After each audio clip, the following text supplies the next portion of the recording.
అందరికీ నమస్కారం అండి. ఈరోజు ఈ వీడియోలో ఆ పరమేశ్వరుడికి ఎంతో ప్రీతికరమైనటువంటి రుద్రాక్ష దీపాన్ని ఎప్పుడు పెట్టాలి, ఎక్కడ పెట్టాలి, ఈ దీపాన్ని ఎవరు పెట్టాలి, అసలు ఈ దీపాన్ని ఎలా పెట్టాలి, ఇంకా ఈ దీపాన్ని పెట్టడం వల్ల మనకి ఎటువంటి ప్రయోజనాలు కలుగుతాయి, అలాగే ఈ దీపం పెట్టినప్పుడు ఎటువంటి నియమాలు పాటించాలి అనే విషయాలన్నీ కూడా నేను ఈ వీడియోలో అయితే మీకు క్లియర్ గా ఎక్స్ప్లెయిన్ చేస్తానండి. అందుకని ఈ వీడియోని ఎక్కడా కూడా స్కిప్ చేయకుండా చివరి వరకు అయితే చూడండి. అలాగే మన ఛానల్ ఎవరైనా ఫస్ట్ టైం చూస్తూ ఉంటే ప్లీజ్ తప్పకుండా అయితే సబ్స్క్రైబ్ చేసుకోండి. ఈ రుద్రాక్ష దీపారాధన వల్ల మనకున్నటువంటి ఆర్థిక సమస్యలన్నీ కూడా తగ్గుముఖం పడతాయండి. అలాగే మనకున్నటువంటి అప్పుల బాధలన్నీ కూడా తొలగిపోతాయి.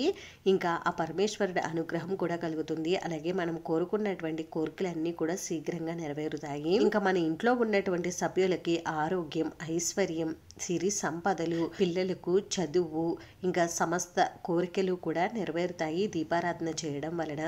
అలాగే ఆ పరమేశ్వరుడి అనుగ్రహం కూడా కలుగుతుంది. ఈ రుద్రాక్ష దీపారాధన ఎప్పుడు చేయాలి అని అంటే సోమవారం ప్రదోష సమయంలో చేస్తే చాలా మంచిదండి. ప్రదోష కాలే శివనామ స్మరణ సకల పాపహరణం అని అంటారు కదండి. అంటే ప్రదోష కాలంలో శివనామ స్మరణ చేయడం వల్ల మనం చేసినటువంటి పాపాలన్నీ కూడా నశిస్తాయని అంటారు. అందుకని మనం ఇలా రుద్రాక్ష దీపారాధన చేసి ఆ శివనామ స్మరణ చేస్తే ఆ స్వామివారి అనుగ్రహం అయితే కలుగుతుంది. ఒకవేళ మీకు సోమవారం రోజున ఈ దీపారాధన సాయంత్రం సమయంలో చేయడం కుదరకపోతే ఉదయం సూర్యోదయం కంటే ముందుగానే నిర్వహించుకోండి. ఒకవేళ మీకు సోమవారం రోజున ఈ దీపారాధన చేయడం కుదరలేకపోతే పౌర్ణమి రోజు కానీ, లేదంటే కార్తీక మాసంలో ఈ నెల రోజుల్లో ఏ రోజైనా సరే ఈ దీపారాధన అయితే చేయవచ్చు. లేదు అంటే మీ జన్మ నక్షత్రం ఉన్న రోజైనా ఈ దీపారాధన అయితే చేయవచ్చండి. ఈ దీపారాధన కోసం మనం పిండి ప్రమిదను అయితే సిద్ధం చేసుకోవాలండి. అయితే ఈ పిండి ప్రమిదను ఎలా తయారు చేసుకోవాలి అని అంటే ఏదైనా ఒక ప్లేట్ లోకి కొద్దిగా బియ్య పిండిని అయితే తీసుకోవాలండి. ఈ దీపారాధన కోసం మనం ఇంట్లో పట్టించినటువంటి బియ్య పిండిని ఉపయోగిస్తే చాలా మంచిదండి. బయట కొన్నది కంటే ఇంట్లోదే మంచిది. ఆ తర్వాత ఈ బియ్యం పిండిలోకి కొద్దిగా తురుముకున్న బెల్లాన్ని వేసుకుని మనం వాటర్ తో ఈ పిండిని అయితే మనం చపాతీ పిండి ఎలా కలుపుకుంటామో ఆ విధంగా అయితే కలుపుకోవాలండి. మరీ బలుచుగా కాకుండా మరీ గట్టిగా కాకుండా కలుపుకోండి. అలాగే ఈ పిండిలోకి కొద్దిగా ఆవు నెయ్యిని కూడా వేసుకుని కలుపుకోవాలండి. ఇలా బాగా కలుపుకుని మనం ఒక 10 నిమిషాలు పక్కన అయితే పెట్టుకోవాలండి. ఇలా పెట్టుకోవడం వల్ల మనకి పిండి బాగా నాని ప్రమిద ఎక్కడా కూడా పగుళ్ళు లేకుండా చక్కగా అయితే వస్తుందండి. పిండి ఒక 10 నిమిషాలు బాగా నానిన తర్వాత ఈ పిండిని మళ్ళీ ఒకసారి బాగా కలుపుకుని మనము ప్రమిదలు అయితే తయారు చేసుకోవాలండి. మనం ఈ దీపారాధన కోసం ఒక పిండి ప్రమిదను తయారు చేసుకుంటే సరిపోతుంది. ఇలా మనం ప్రమిదను అయితే సిద్ధం చేసుకోవాలండి. ఇప్పుడు మనం ఈ ప్రమిదకు గంధం కుంకుమ బొట్లు అయితే పెట్టుకోవాలండి. ఈ బొట్లు కూడా మనం ఏ విధంగా పెట్టుకోవాలి అని అంటే స్వామివారి నామం ఏ విధంగా ఉంటుంది అంటే అడ్డనామాలు ఉంటాయి కదండి మనకి ఆ ముక్కంటికి, ఆ విధంగా మనం ఆ స్వామివారి నామాన్ని అయితే ఈ విధంగా వేసుకోవాలి. నేను ఇక్కడ వీడియోలో చూపిస్తున్నాను కదండి, ఆ విధంగా పెట్టుకోండి. ఒకవేళ మీ దగ్గర విభూది ఉంటే విభూతితో పెట్టుకోండి. విభూది లేకపోతే గంధంతో ఈ విధంగా బొట్లు అయితే పెట్టుకోండి. ఈ విధంగా గంధం కుంకుమ బొట్లతో ప్రమిదను అందంగా అయితే అలంకరించుకోవాలండి. ఇప్పుడు ఏదైనా ఒక ఇత్తడిది కానీ, రాగిది కానీ, వెండిది కానీ ప్లేట్ తీసుకోండి. ఈ ప్లేట్ కూడా గంధం కుంకుమ బొట్లు పెట్టుకుని మనం ఈ దీపారాధన ఎక్కడైతే చేయాలి అని అనుకుంటామో అక్కడైతే ఈ ప్లేట్ ని పెట్టుకోండి. ఆ తర్వాత ఈ ప్లేట్ పైన కూడా 2 తమలపాకులను తీసుకుని ఈ తమలపాకులను కూడా గంధం కుంకుమ బొట్లతో అందంగా అలంకరించుకుని ప్లేట్లు పెట్టుకోండి. ఇప్పుడు మనం దీపారాధన కోసం పిండి ప్రమిదను సిద్ధం చేసుకున్నాం కదండి, ఆ పిండి ప్రమిదను ఈ తమలపాకు పైన అయితే ఈ విధంగా పెట్టుకోండి. ఇప్పుడు ఈ పిండి ప్రమిదలో నిండుగా ఆవు నెయ్యి కానీ, నువ్వుల నూనె కానీ పోసుకోండి. ఈ రెండు లేకపోతే అప్పుడు కొబ్బరి నూనె అయితే వేసుకోండి. ఈ దీపారాధన నువ్వుల నూనెతో కానీ, ఆవు నెయ్యితో కానీ చేస్తే మంచి ఫలితాలు కలుగుతాయి. ఇప్పుడు పువ్వొత్తులను అయితే వేసుకోవాలండి. ఇక్కడ నేను 2 పువ్వొత్తులను అయితే వేసుకున్నాను.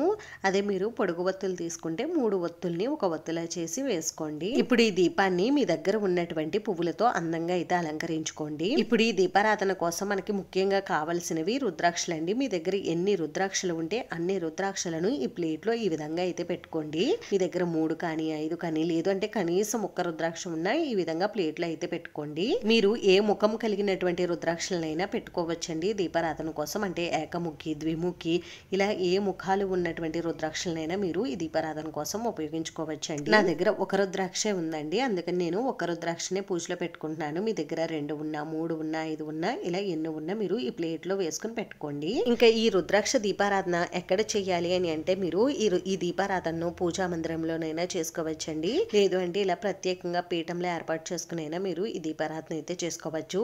అంటే మనం స్వామివారికి ఏవైనా ప్రత్యేకమైన పూజలు, వ్రతాలు ఇటువంటివి చేసేటప్పుడు కూడా మనం ఈ దీపారాధన అయితే చేసుకోవచ్చండి. అయితే మనం ఈ రుద్రాక్ష దీపారాధన చేసుకోవడానికి ముందుగానే మన నిత్య దీపారాధన అయితే చేసుకోవాలండి. మన నిత్య దీపారాధన చేసుకుని దీపాల దగ్గర 2 అక్షింతలను ఉంచి దీపాలకు నమస్కారం చేసుకుని ఆ తర్వాత గణపతికి పూజ చేసుకుని గణపతి పూజ పూర్తయిన తర్వాత మాత్రమే మనం ఈ రుద్రాక్ష దీపారాధన అయితే చేయాలండి. నేను ప్రతి వీడియోలో గణపతి పూజ ఏ విధంగా చేయాలని చెప్తున్నాను కదండి, అందుకని ఈ వీడియోలో మీకు అంత క్లియర్గా అయితే చెప్పట్లేదు.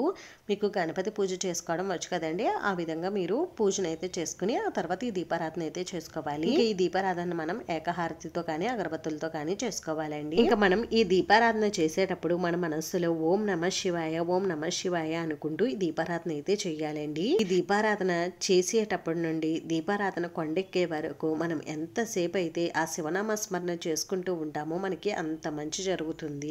ఇలా మనం దీపారాధన చేసుకున్న తర్వాత ఈ వెలుగుతున్న దీపాన్ని మనం సాక్షాత్తు ఆ లక్ష్మీదేవి స్వరూపంగా భావిస్తాం కదండి, అందుకని దీపానికి కొద్దిగా పసుపు కుంకుమ గంధం అక్షింతలు పువ్వులు సమర్పించి దీపానికి నమస్కారం చేసుకోవాలి. దీపారాధన పూర్తయిన తర్వాత మనం ఆ స్వామివారికి కూడా పూజను నిర్వహించుకోవాలండి. స్వామివారికి కూడా షోడశోపచారాలతో పూజ చేసుకోవాలి. షోడశోపచార పూజ చేసుకోవడం కుదరకపోతే పంచోపచార పూజనే నిర్వహించుకోండి. స్వామివారి శ్లోకాలు స్తోత్రాలు అన్ని కూడా చదువుకుంటూ స్వామివారిని తెలుపు రంగు పుష్పాలతో కానీ అక్షింతలతో కానీ విభూతితో కానీ పూజించుకుని అర్చించుకోండి. ఈ విధంగా స్వామివారికి పూజ అంతా కూడా పూర్తయిన తర్వాత స్వామివారికి ధూపం దీపం నైవేద్యం అయితే సమర్పించాలండి. ఇలా మనం రుద్రాక్ష దీపారాధన చేసినప్పుడు ప్రత్యేకంగా స్వామివారికి దద్దోజనాన్ని నైవేద్యంగా సమర్పించాలి. అలాగే పూర్ణఫలమైనటువంటి కొబ్బరికాయను కూడా నివేదించాలండి. మేము ఈ దీపారాధన చేసినప్పుడు ఇటువంటి ప్రత్యేకమైనటువంటి నైవేద్యాలు ఏమీ కూడా సమర్పించలేమండి అనుకునేవారు స్వామివారికి పాలు బెల్లం ముక్కని ఇంకా ఏవైనా ఫ్రూట్స్ ఉంటే వాటిని మీరు నివేదించవచ్చండి. ఇంకా స్వామివారికి తాంబూలం అన్ని కూడా సమర్పించి సాంబ్రాణి ధూపం చూపించి కర్పూర నీరాజనం అయితే సమర్పించాలండి. ఆ తర్వాత 2 అక్షింతలను ఒక పుష్పాన్ని తీసుకుని స్వామివారి పాదాల దగ్గర ఉంచి స్వామివారికి నమస్కారం చేసుకోండి. రుద్రాక్ష దీపారాధన చేసినప్పుడు ఈ విధంగా మనం స్వామివారికి పూజను అయితే నిర్వహించుకోవాలండి. ఇంక ఈ పూజను మనం ప్రదోష సమయంలో నిర్వహించుకుంటే చాలా మంచిది. ఈ రుద్రాక్ష దీపారాధన కొండెక్కేటంత వరకు కూడా మనం ఓం నమః శివాయ అనేటటువంటి నామాన్ని జపిస్తూ ఉండాలండి. ఇలా చేయడం చాలా ముఖ్యం. ఇంక ఇలా మనం దీపారాధన చేసినప్పుడు నాన్ వెజ్ లాంటివి తినకూడదండి. అలాగే తప్పకుండా బ్రహ్మచర్యం కూడా పాటించాలి. ఈ దీపారాధన మనం ఇలా ఎన్నిసార్లు చేయాలి అని అంటే మీ సమస్య తీరే వరకు మీ కోరిక తీరే వరకు ఈ దీపారాధన అయితే చేయవచ్చు. ఇంకా ఈ దీపారాధనను సోమవారం రోజే కాకుండా చతుర్దశి త్రయోదశి తిథులు ఉన్నప్పుడు ఇంకా పౌర్ణమి తిథి ఉన్నప్పుడు కూడా చేసుకోవచ్చు. అలాగే మీ జన్మ నక్షత్రం ఉన్న రోజు కూడా చేసుకోవచ్చు. ఇంకా ఈ దీపారాధన కొండెక్కిన తర్వాత ఈ పిండి ప్రమిదను ఎవరూ తొక్కని చోట మీరు మొక్క మొదట్లో వేసేవచ్చండి. లేదు అంటే పారే నీటిలో కూడా వేసేవచ్చు. లేదు అంటే ఆవుకు కూడా తినిపించవచ్చండి. ఇంకా ఈ దీపం దగ్గర పెట్టినటువంటి రుద్రాక్షలను మీరు మళ్ళీ దీపారాధన చేయాలనుకుంటే వీటిని శుభ్రం చేసుకుని మళ్ళీ మీరు నెక్స్ట్ దీపారాధన కోసం ఉపయోగించుకోవచ్చండి.